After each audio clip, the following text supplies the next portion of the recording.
Next question देखो क्या है कि 5 pencil and 7 pen together cost ₹50, मतलब 5 पेंसिल और 7 पेन जो परचेज किया है तो उसे कितने में परचेज किया है? ₹50 में। और whereas 7 pencil and 5 pen together cost 46।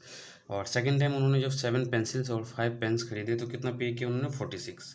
तो हमें क्या पता कि एक पेन की कॉस्ट और एक पेंसिल की कॉस्ट क्या है, तो हम सबसे पहले क्या करेंगे, let the cost of one pen be X rupees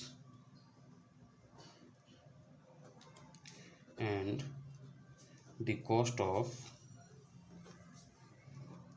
one pencil be Y rupees। जैसे कि मैंने सारे क्वेश्चंस आप लोगों को सॉल्व करवाया है, जब एक पेन का कॉस्ट X रुपीज़ है तो उन्होंने कितना पेन खरीदा? 7 पेन, तो 7X प्लस 5 पेंसिल खरीदा तो एक पेंसिल की कॉस्ट क्या है? Y, तो 5 पेंसिल की कॉस्ट क्या हो जाएगी? 5Y। टोटल कितना पे किया शॉपकीपर को उन्होंने? ₹50। ये आपका फर्स्ट इक्वेशन।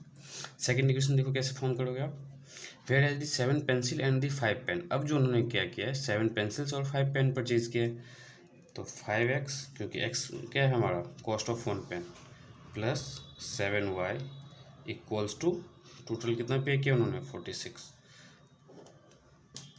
ये दो इक्वेशन है, इन दोनों इक्वेशन में सिमिलरली वैसे ही करना है जैसे इससे पहले वाले क्वेश्चंस मैंने आपको सॉल्व करवाया है कि इसके दो पॉइंट्स निकालो, एक्स के और वाई के दो, सिमिलरली इसके भी एक्स के दो और वाई के दो पॉइंट्स निकालो और उसके ग्राफ पे प्लॉट कर दो।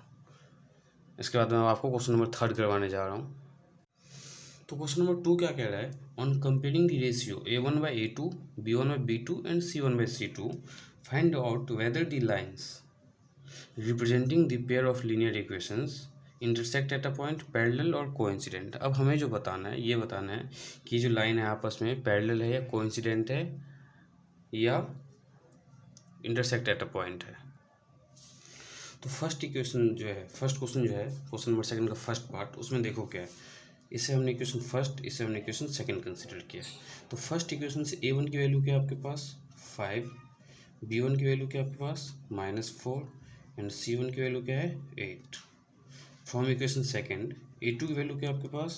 7, B2 की वैल्यू क्या है आपके पास? 6 एंड C2 की वैल्यू क्या है आपके पास? -9। अब हम क्या करेंगे, रेशियो फाइंड करेंगे A1/A2। तो A1/A2 की वैल्यू क्या है आपके पास? 5/7। B1/B2 की वैल्यू क्या है आपके पास? -4/6। तो 6 लोएस्ट फॉर्म में क्या लिख सकते हैं? -2 2 4, 2 3 6। अब हमें आगे फाइंड करने की ज़रूरत ही नहीं है, क्यों? क्योंकि देखो आप A1/A2 और B1/B2 दोनों की वैल्यू अलग अलग आ रही है, तो हम क्या लिखेंगे? A1/A2 not equals to B1/B2। और जब A1/A2 not equals to B1/B2 हो तो लाइंस कैसी होगी? Intersecting line, intersecting lines.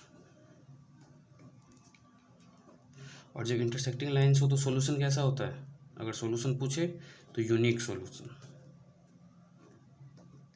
और कंसिस्टेंट और इनकंसिस्टेंट इसी का पार्ट पूछ दे तो सॉल्यूशन जिसका भी हो वो कंसिस्टेंट होता है। तो एक ही क्वेश्चन में मैंने आपको तीनों पार्ट समझाया है। ऐसे ही क्वेश्चन नंबर 2 का जो है सेकंड पार्ट देखो क्या है, इसमें इसे हमने इक्वेशन फर्स्ट कंसीडर किया, इसे हमने इक्वेशन सेकंड कंसीडर किया। तो फर्स्ट इक्वेशन से A1 की वैल्यू क्या है आपके पास? 9, B1 की वैल्यू क्या है? 3 एंड C1 की वैल्यू क्या है? 12। और सेकंड इक्वेशन से A2 की वैल्यू क्या है? 18, B2 की वैल्यू क्या है? 6 एंड C2 की वैल्यू क्या है? 24। ये ध्यान में रखना है, इक्वेशन में जितने भी एक्सप्रेशन मतलब एक्स वाई और कांस्टेंट जो है सबके सब एक साइड होना चाहिए। अब देखो A1/A2 की जो वैल्यू मैं फाइंड करूँ तो क्या है? 9/18। सिंप्लीफाई करके क्या लिख सकते हो? 9 1 जा 9, 9 2 18, तो 1/2। B1 और B2 को क्या लिख सकते हो आप? 3/6। क्यों 3 6? तो इसे सिंप्लीफाई करके 1/2। और C1/C2 की वैल्यू क्या है आपके पास? 12/24। इसे क्या लिख सकते हो आप? 1/2। अब देखो जब तीनों के तीनों क्या हो? इक्वल हो, A1/A2 equals to B1/B2 equals to C1/C2, तीनों की तीनों इक्वल हो तो कैसा होगा? Infinite many solution, infinite many solution. और ग्राफ पूछे आपसे तो ग्राफ कैसा होगा इसका? Coincident, coincident. और कंसिस्टेंट या इनकंसिस्टेंट पूछे तो कंसिस्टेंट। कंसिस्टेंट क्यों है? क्योंकि इसका भी क्या है, इनफाइनाइटली मेनी सोल्यूशन अवेलेबल है। कोइंसिडेंट का मीनिंग समझा देता हूँ मैं आपको क्या होता है। देखो मान लो कि आपने ये जो पॉइंट्स प्लॉट किए हैं इन दोनों इक्वेशंस के, तो सारे के सारे पॉइंट्स एक ही लाइन पे लाई करेंगे। मीन्स इसके इक्वेशन के जो भी एक्स और वाई है और इसका जो एक्स और वाई है सब के सब मान लो ऐसे ही सिर्फ एक ही लाइन पे सारे के सारे जो पॉइंट्स लाई करता है उसे हम बोलते हैं कोइंसिडेंट। क्वेश्चन नंबर सेकंड का थर्ड पार्ट देखो, इसमें a1 की वैल्यू क्या है आपके पास, इसे हमने इक्वेशन फर्स्ट ले लिया, इसे हमने सेकंड ले लिया। तो a1 की वैल्यू क्या है 6, b1 की वैल्यू क्या है -3 और c1 की वैल्यू क्या है 10। सिमिलरली क्वेश्चन इसका जो सेकंड पार्ट है इसका देखो, a2 क्या है 2, b2 क्या है -1 एंड c2 क्या है 9।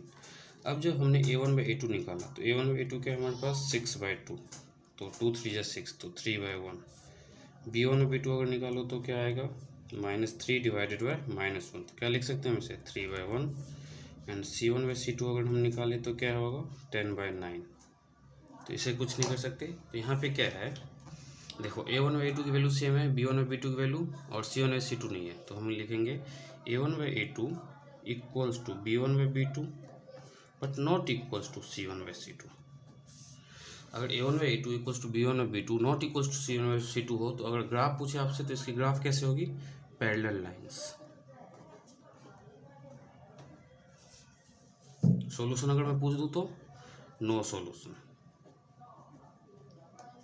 और कंसिस्टेंट और इनकंसिस्टेंट, तो जिसका सॉल्यूशन अवेलेबल नहीं है उसको हम बोलते हैं इनकंसिस्टेंट, तो ये क्या होगा इनकंसिस्टेंट। तो ऐसे ही जो नेक्स्ट पार्ट जो है क्वेश्चन नंबर थर्ड है उसमें आपसे क्या पूछा गया है, देखो पहले बता देता हूँ मैं आपको। इसमें आपसे यही पूछा गया कि कंसिस्टेंट कौन सा इनकंसिस्टेंट कौन सा, तो ये क्वेश्चन आप ट्राई कर सकते हो। वैसे अगर आपसे नहीं होगा तो मैं आपको बताऊँगा।